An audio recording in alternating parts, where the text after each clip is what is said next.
Assalamualaikum warahmatullahi wabarakatuh. Alhamdulillahirrabbilalamin. Wabihi nasta'in wala umuri dunya waddin. Wassalatu wassalamu ala asyrafil anbiya'i wal mursalin wa ala alihi wa sahbihi ajma'in, amma ba'd. Halo teman-teman, bagaimana kabar teman-teman saat ini? Semoga dalam keadaan sehat walafiat ya. Amin ya rabbal alamin. Sebelum kita lanjut ke materi, maka saya akan memperkenalkan diri saya terlebih dahulu. Perkenalkan, nama saya Zara Huriatul Bilad. Saya adalah salah satu mahasiswa Universitas Islam Negeri Sunan Gunung Jati Bandung, Fakultas Dakwah dan Komunikasi, jurusan Bimbingan Konseling Islam kelas 5D. Baiklah, dalam beberapa waktu ke depan, kita akan membahas materi tentang Term of Reference atau TOR. Temanya adalah pelatihan pentingnya menjaga kesehatan jiwa. A happy, a strong, and a mentally healthy young generation facing changing world. Latar belakangnya, perkembangan era globalisasi dan teknologi saat ini memicu adanya perubahan yang sangat cepat pada berbagai aspek kehidupan manusia di dunia. Hal ini menimbulkan implikasi pada produktivitas manusia di mana manusia tersebut dituntut untuk kompetitif dan memiliki daya juang yang tinggi agar mampu bertahan dari segala tantangan kehidupannya. Perubahan yang paling terlihat adalah adanya tekanan dari segi ekonomi dan adanya perubahan pesatnya perkembangan arus informasi.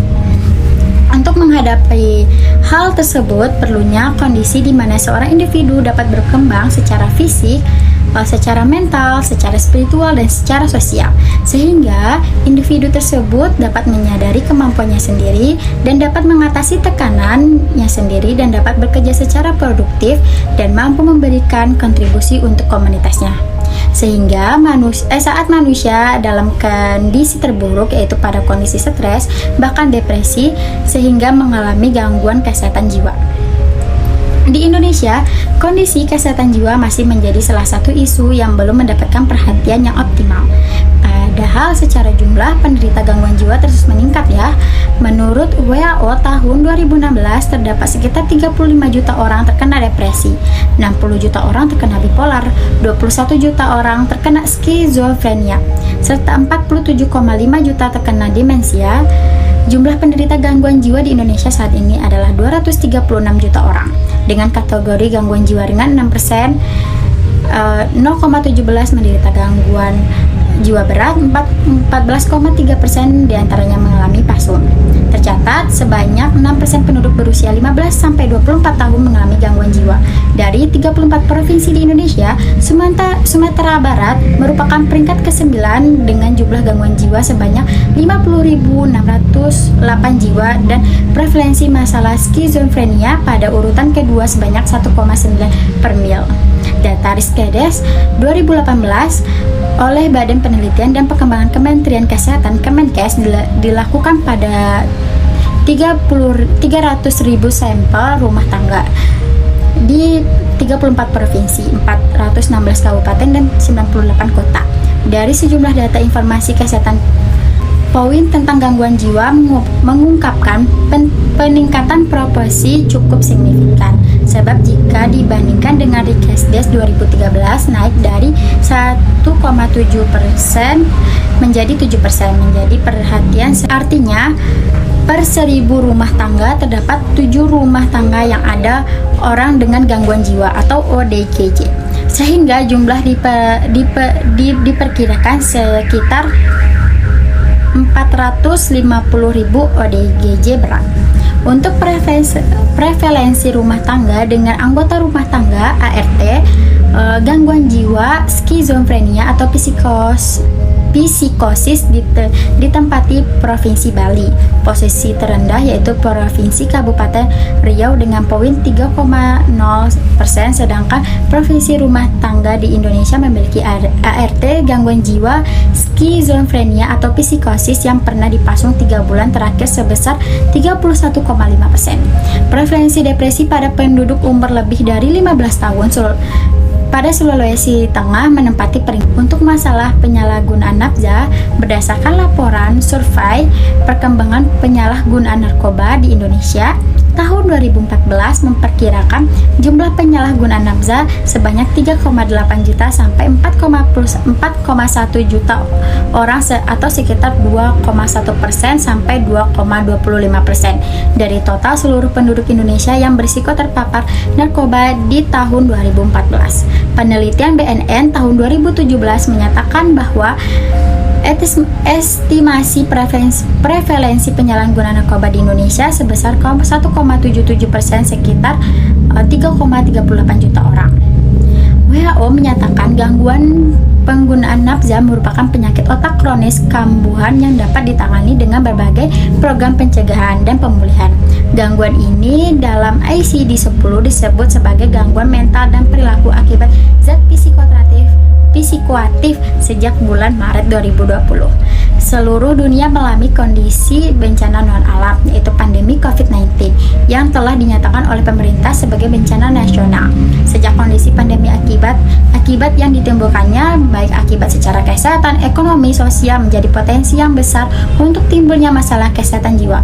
Orang yang termasuk dalam kelompok rentan terinfeksi COVID-19 adalah lansia, penyakit kronik, anak dan ibu hamil, disabilitas fisik, ODMK dan ODGJ, serta penyalahgunaan nafza kelompok rentan lainnya yang membutuhkan perhatian khusus karena tidak terjangkau dengan pelayanan jarak jauh seperti pengungsi, pencari suaka, anak yang berhadapan dengan hukum, dan kelompok yang terlantar atau yang tinggal di institusi.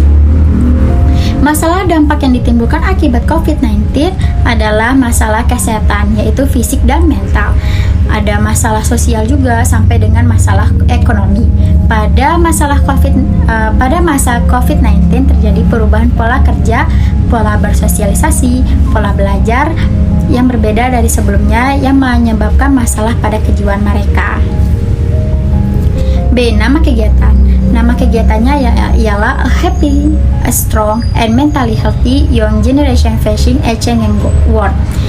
Artinya generasi muda yang bahagia, kuat, dan sehat mental menghadapi dunia yang berubah. C. Waktu dan tempat kegiatan pelatihan. Pelatihan ini dilaksanakan pada tanggal 8 Oktober. Waktunya dari hari pertama sampai hari ketiga, jamnya dari jam 8 sampai selesai. Sistemnya dengan secara online. D. Tujuan kegiatan. Kegiatan ini adalah sebuah pelatihan yang bertujuan untuk memperkenalkan kesehatan jiwa di Indonesia. Yang kedua, memperkenalkan kesehatan jiwa dan keluarga. Yang ketiga, adanya memperkenalkan kesehatan jiwa dan masyarakat. Yang keempat, apa saja pelayanan kesehatan jiwa. Yang kelima, dampak COVID-19 dan kesehatan jiwa. Pokok bahasan. Yang pertama, membahas mengenai edukasi kesehatan jiwa. Yang kedua, membahas mengenai pengaruh kesehatan jiwa. Yang ketiga, membahas mengenai permasalahan kesehatan jiwa. Yang keempat, membahas mengenai penanganan kesehatan jiwa. F. Jadwal dan kegiatan. Pertama, kegiatan edukasi kesehatan jiwa. Jam atau hari pertama dari jam 8.30 sampai jam 9. Pemateri Ibu Zila Putri, SPSI. Yang kedua, kegiatan pengaruh kesehatan jiwa. Hari kedua jam 9 sampai jam 9.30. Pemateri Ibu Zila Putri, SPSI. Yang ketiga, kegiatan permasalahan kesehatan jiwa. Hari kedua jam 9.30 sampai jam 10. Pemateri Ibu Ara Azura Putri, SPSI. Yang keempat, kegiatan penanganan kesehatan jiwa. Hari ketiga jam 10 sampai jam 10.30. Pemateri Ara Azura Putri, SPSI. Yang kelima, kegiatan dampak COVID-19 untuk kesehatan jiwa. Hari ketiga jam 10.30 sampai jam 11. Pemateri Ara Azura Putri, SPSI. Yang keenam, kegiatan curhat bersama. Hari ketiga diadakan hari ketiga dari jam 11 sampai jam 12 siang. Pematerinya Ibu Azura Putri, SPSI dan Ibu Ara Azura Putri, SPSI. G. Hasil kegiatan. Terjadinya modernisasi dan globalisasi menjadikan cepatnya perubahan dan kemajuan teknologi baru. Perubahan cepat tersebut sayangnya menjadikan tidak semua orang sanggup menghadapinya, hingga memicu munculnya berbagai masalah dalam kesehatan jiwa. Untuk itu, pelayanan kesehatan jiwa berbasis komunitas perlu dikembangkan dengan memberdayakan dan melibatkan masyarakat demi mempertahankan manusia sehat secara fisik dan mental. Kesehatan jiwa masyarakat atau yang disebut juga community mental health merupakan suatu hal yang telah menjadi bagian masalah kesehatan masyarakat yang dihadapi sebagian besar negara. Data dari WHO atau Mental Health Atlas menunjukkan bahwa permasalahan besar di wilayah negara berkembang adalah sumber daya manusia.